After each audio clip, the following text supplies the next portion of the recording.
Greetings, adventurers. It is I, the Ventureweaver, the creator of the Labyrinth of Time's Edge, the single individual who's been working on this lone project for 30 years out of the 40 I've been alive on this planet. Welcome to the channel. As you know, I am the one that created the game. I wrote everything, the story, the interactions, the engine model, everything you can imagine in the game. It is all from me. I have no idea what I'm doing. It is a Wednesday, a beautiful, gloomy Wednesday, October the 1st. I'm making this video. I haven't really spoken much in a long time, I've noticed. I haven't done a speech video, which is basically me selling you something, a free game to download if you're tired of spending over three figures on garbage on Steam from AAA titled companies. As you know, I was really taken aback by the vast amount of money Sega wanted for that Sonic racing game, which would be, pretty cool and stuff like that if it was in like 1994, but it isn't. It's 2025, and to think that you need to spend that kind of money to play a lousy third tier racing game is beyond me. I think that's just ridiculous. I tweeted about it or X'd about it or whatever that stupid site's called. You know, I posted it there and I was thinking about it recently because I was playing Silent Hill Homecoming. Now, before I go too much off the script here, I kind of wanted to just talk to you all about about what I've been doing lately. This will just be the standard, hey, I'm talking, you know? It's okay. I'm just gonna talk to you guys about what's been on my mind and stuff like that, and what I've been playing, and then jump into the meat and potatoes of things. So I was on Steam the other day and I bought Silent Hill Homecoming.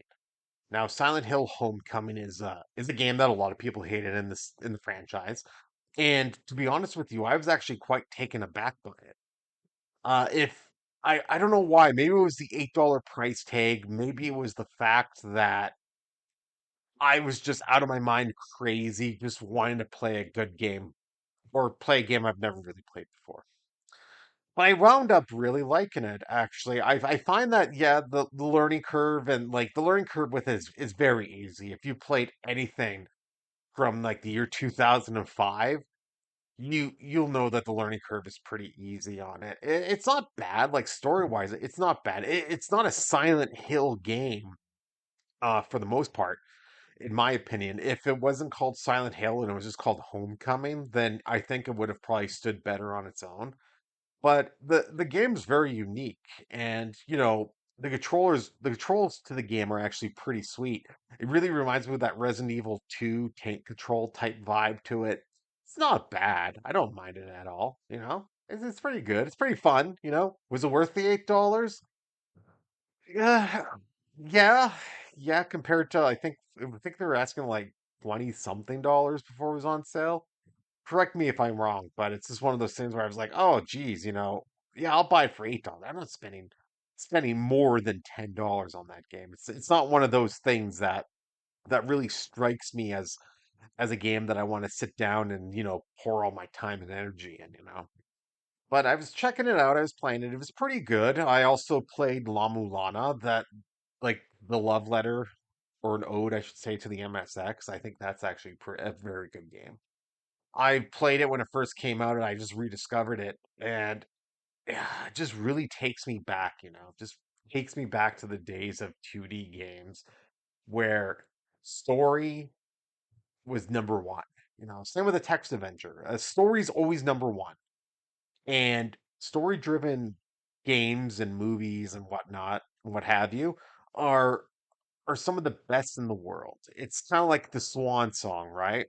But then you kind of have like the games where they need you to buy like new systems every like, couple years or update your graphics card every time they release a new game.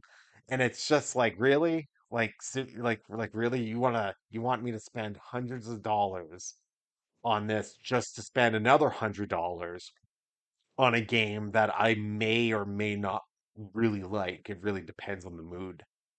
Like honestly, that whole conception is just nonsensical gobbledygoo, you know? It's just awful in my opinion. So I'm not gonna play Silent Hill F, not for a very long time. Probably not when it's reasonably priced, and maybe if I get a new laptop here and sell a kidney there, maybe I'll get it.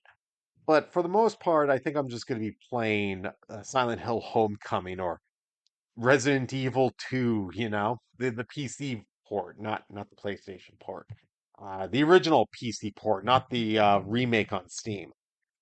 It's just stuff like that, you know. I just something about the old ones are always fun, you know. The old games, the old ways of storytelling. Nowadays everything's boring, everything's garbage. Like I go on YouTube back, you know, a little while back, you know, YouTube had a lot of great channels on a lot of great videos you could find and whatnot. But now everything's artificial in a way, you know, created by an algorithm that, you know, at a drop of a hat could change your entire identity or your entire view on something. It is the greatest weapon on the planet, in my opinion. And, you know, I've been seeing a lot of these AI videos lately, and these AI videos are creepy as all heck. You know, give it another 10 years and you could be dead, and somebody could video call one of your relatives with a very convincing, you know, fake version of you talking to somebody, and then they could steal all your money out of your bank account or something like that. Or, you know, I guess it wouldn't matter because you're dead, but you know, hindsight's 2020, right? If you could do it to that, you could do it to somebody else and whatnot, right? Like I saw this Stan Lee thing. I guess he's been dead for years, and so there's this comic book convention coming up, and they have like a hologram of him.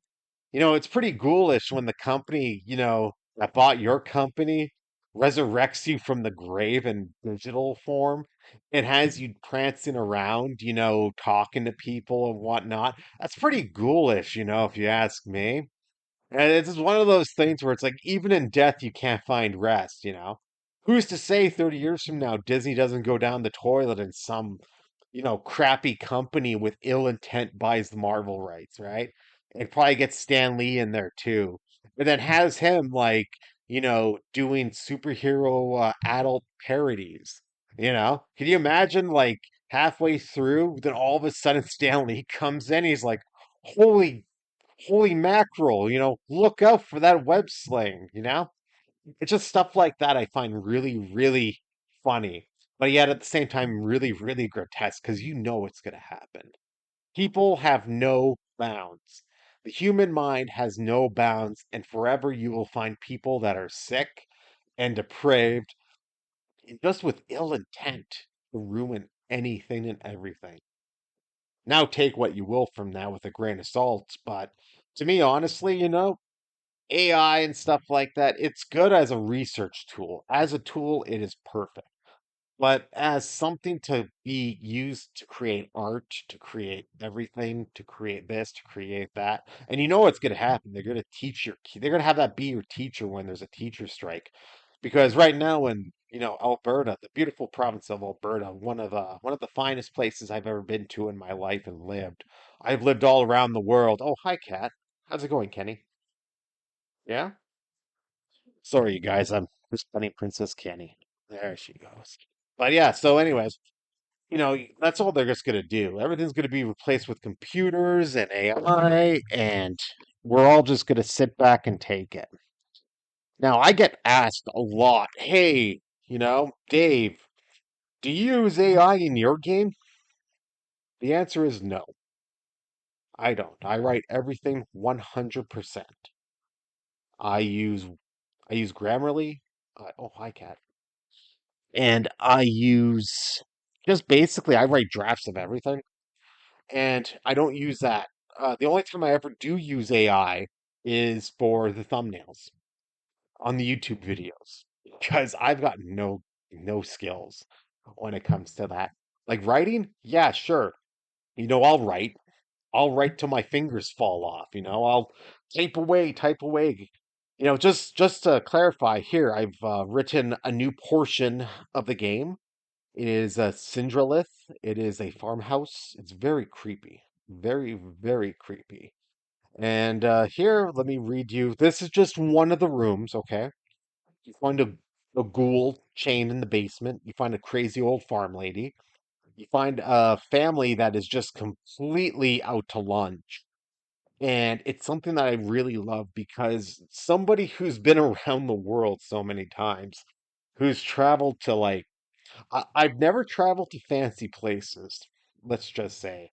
I think the fanciest place I've ever been to was Toronto, and that was where I had to use the washroom. And to be honest with you, if you have to use the washroom anywhere, I'd say go to Toronto. That's all it's ever good for. Uh, you find a lot of things in like the small towns, away from the glitz and glamour. You'll go to like a small farm town. You'll go to anywhere in the world and you'll find like the greatest people, the weirdest cultures, the strangest beliefs, and just sometimes some of the best food in the planet. And it's all in the backwater places. Anyways, so I've gone through a lot of I don't really travel to like big cities, but like I'll go to like a small town or a village or whatever just to see how real people live. Because people watching and like is my favorite hobby besides this game. And seeing like a small farming community, how the people are, how the people treat one another, how they like their viewpoints or whatnot, are the most interesting parts of life. Seeing how other people live and observe things, and it's fun. It's great.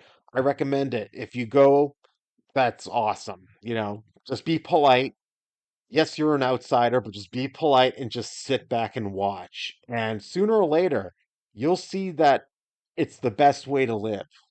And I've done that a few times where I've gone out in the country into like a small town or whatnot, like, just chill out there, right? Or a village. I remember one time I was in Saskatchewan and I stayed, no, sorry, it wasn't Saskatchewan, it was northern Manitoba.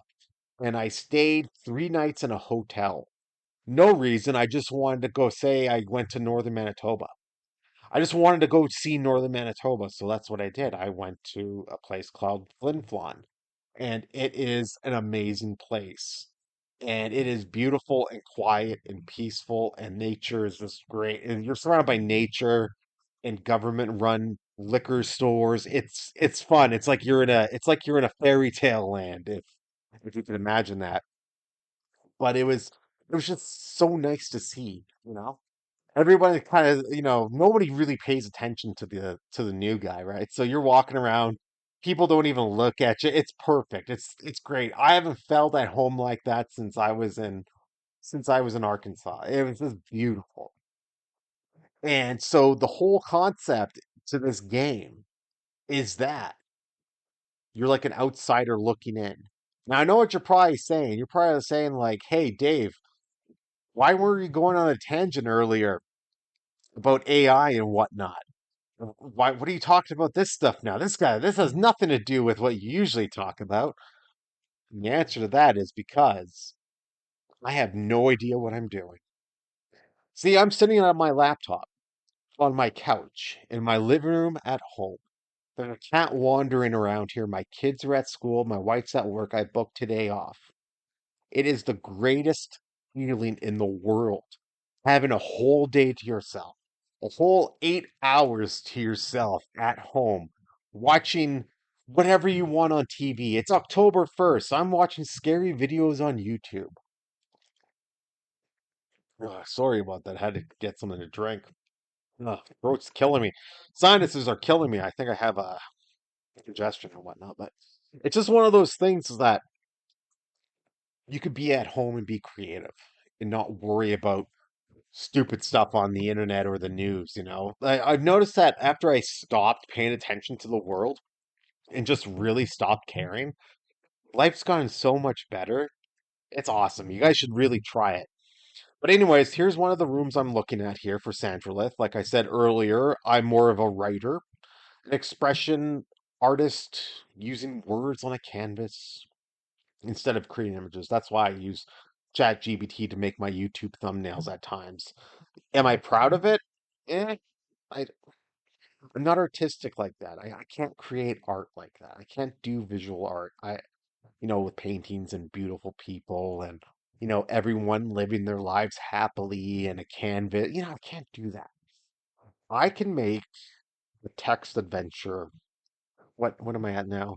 3,864 rooms large on a black background on a window with an icon and the game's name, The Labyrinth of Time's Edge, 4.1.11. My cat's on the counter. She's acting weird. And it's black background with white text. Two color display. That's all I want. No fuss, no muss. Runs on a 64-bit system. At this time, it's Windows. I know a lot of people are shaking their heads and raising their fists to the heavens and saying, Dave, why aren't you using Linux? Dave, why don't you have your game on Linux? Why isn't it on Android? And I'm going to tell you this right now. As a programmer, I'm awful. I am terrible. Okay? I can't make super cool stuff. I can make a program in a version of QBasic text adventure with an icon and all that stuff, and you see it all the time. That's all I can make. That's all I'm good at. Okay, like QBasic, I can do QBasic. Do I suck at programming? Yeah, and I'm not gonna lie about it. I'm not going to, you know, make excuses or whatnot. I suck at programming. I do. That's why I made the Labyrinth of Time's Edge. Because I knew that's all I can make. I had help with the save and load feature, I had to get some advice. And, and that's life, right? So this room that I'm finally gonna talk about is room 3846 Cindralith. It's a farming community. It's a farmhouse, I should say. Farm in a farmhouse. But it expands into a community, a small village, middle of nowhere, backwater. Everyone's stuck in their own lives and everyone's stuck in their own little ways, and it's just stuff that you'd find, right? So, Cinderlith, close your eyes and listen to this. You walk alone, a dusty road beside a freshly harvested field.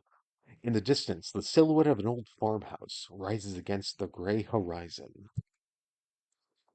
Sudden commotion breaks the silence. A flock of birds bursts skyward, their cries sharp, almost like a warning. I'm going to go north.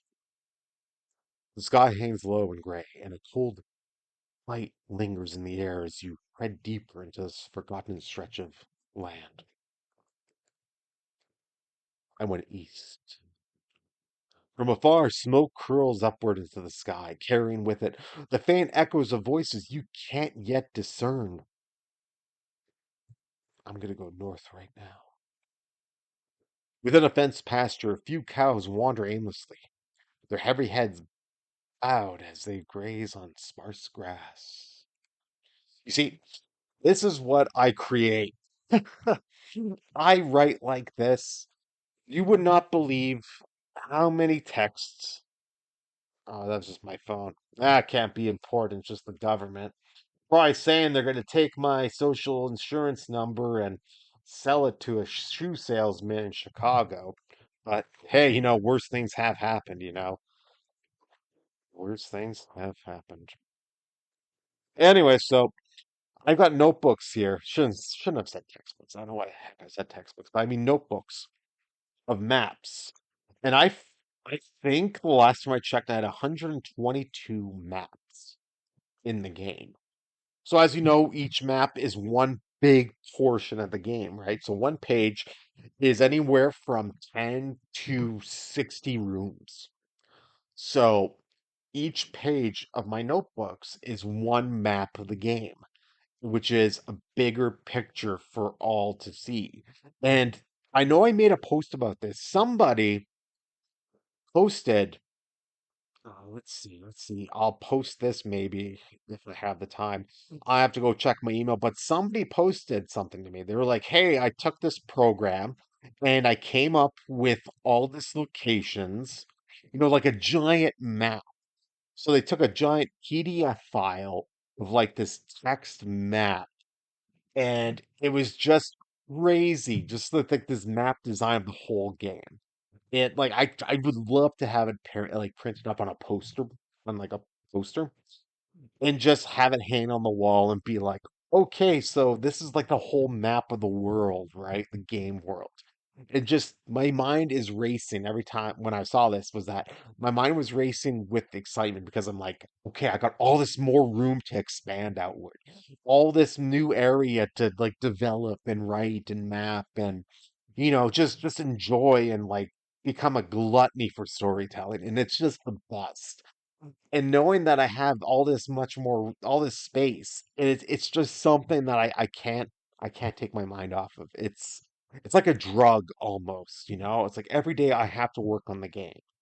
'Cause I work a job and I have kids and I'm married, and so it's basically me going about working my 8-hour days, right?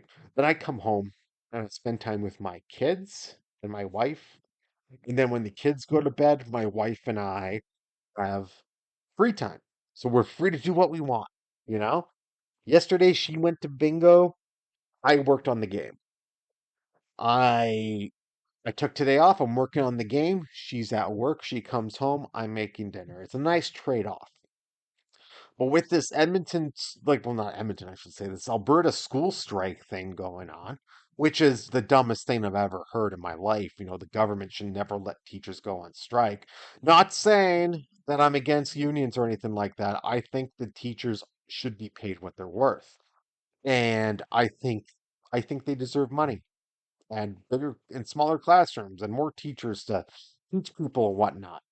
I think that should happen. The fact that the government let it get this bad just shows you how incompetent the government is as a whole ruling body of rich people who think they're better than you. They, they're idiots. The government shouldn't be, allowing this stuff to happen in the first place. But it's the government, government's always there, always watching, always watching. Wonder if they're ever gonna watch me, fellas.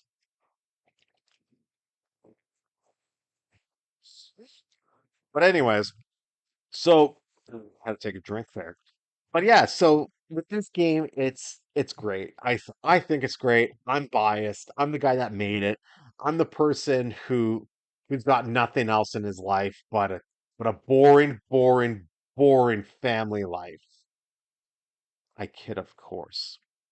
But I've just been so busy working on this game, right? It's like every day that passes, I just want to expand it more.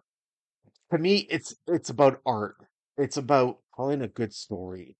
And these days, nobody wants a good story anymore. Now, I don't know if you want a good story. I don't know if you're watching this video. If you've made it this far, the secret code word is banana. So write that in the comment section below and let me know that you watched this entire video whole.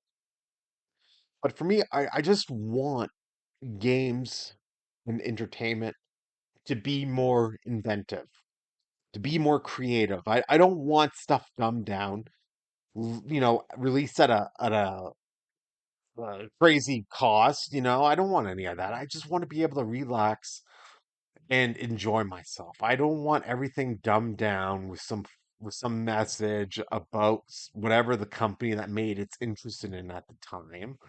I want something that could just allow me to sit back and just transport me to a different place and not to insult my intelligence and not to insult the story or the characters within said story for whatever purposes, because everybody in their eyes are dumb and they should consume everything and give you all their money. Uh, big game companies are like that too. Look at EA and Activision and all that other jazz. And look at Microsoft. Microsoft is such garbage. Their games are dumb, To me anyways, you could be fans of them all you want, then your Game Pass jumps 50% in cost, and you can, be at your computer with tears running down your face, typing angry comments in there, talking about, well, Dave, you made a text adventure. You're working on a text adventure game for 30 years, you're no better. And I'll be like, yeah, but you know what? At least you didn't have to pay for it. You don't like the game, but hey, you spent $80 on it. That's something right there. He bought that Sega racing game. That was like $100 on Steam. That was selling out. I don't know why anybody would actually. I thought more people would be upset about that. To be honest with you, like I'm surprised. Like nobody really made any like arguments about it that I was able to see. Like everyone was okay with it. Like if you're gonna make a game like that, at least make a game that's great. Don't make a racing game. Like nobody wants racing. See, I'm speaking about myself here. I'm not talking about everybody, but for me personally, like why a racing game? You got Mario Kart, you know? Like racing games aren't fun. Mario Kart to me nowadays isn't fun. The fun Mario Kart was for Super Nintendo, N64, Wii, though GameCube too. Double Dash was fun, and I don't care what anybody says. That was a good game. All right, I remember spending nights playing that game. That was a fun game after my shift at the acid factory. But anyways, just stuff like that I really love and that I'm really able to enjoy. It's one of the few things in life that I can enjoy is playing a good game. And seeing these big companies, these big juggernauts fail and fail and fail and spend all this money on garbage nobody likes, and it's like, well, that's what happens when you put money above everything else. You whore yourself out so much you're gonna like fall to the ground to be trampled on. The next thing you know, they send you to like a college for cadavers. I I don't know where I was going with it. It's might be funny. I don't know what's going on with me. Well, I've been doing this for like what, 26 minutes? 27 minutes now. But yeah, it's just stuff like that I always find really intriguing and really entertaining. The idea that somebody would spend $100 in today's world to play Sega Racing, you know, for a digital copy of it. If Sega released the game physically with a setup like a steering wheel and the pedals, I'd be okay with that. $100 for the game and that, I'll be okay with that. That is perfect. But to think in this day and age, spending $100 on a digital copy of a game, is it blows my mind. Like it's absurd. Maybe I should put this game on Steam. Maybe I should throw my values away, put the game on Steam, sell it for $100, and be just like that. No, I'm not. I'm not going to do that because I have something called morals. Just being able to sit back and relax and enjoy myself isn't something that a lot of people, you know, do, right? Everybody's on the go. Everybody wants the newest, fastest thing now. And the next thing you know it, you're playing Sega Racer on your Nintendo Switch, you know, and then your toilet's clogged, you got a fridge full of Slim Jims and like cheese strains. But then at the end of the day, your girlfriend comes home and has sex with some guy on your dad's bed. That's what's going to happen in the future if you buy, Sega Racing. Nobody wants that. You know, you can't even afford a Switch 2. You got to play it on a Switch 1. I don't even know if it will work on a Switch 1. I don't know what's going on anymore with consoles. Does anybody still play consoles? The last one I had was a Wii U, and I was just like, this is dumb. I can't do this anymore. And then I walked away from consoles and focused on computers. PC gaming, I should say. I've had computers since day one of my life. But anyways, yeah, I should be going. This is getting really long. Listen, I don't know if you want more of this. I don't know just who it is I'm talking to. But if you want more of this, like, comment, subscribe. I don't know what the heck I'm gonna call this. This is absurd. It's almost 30 minutes of me just rambling on. Rambling on. It's all good. But yeah, talk to you later, I guess. See ya.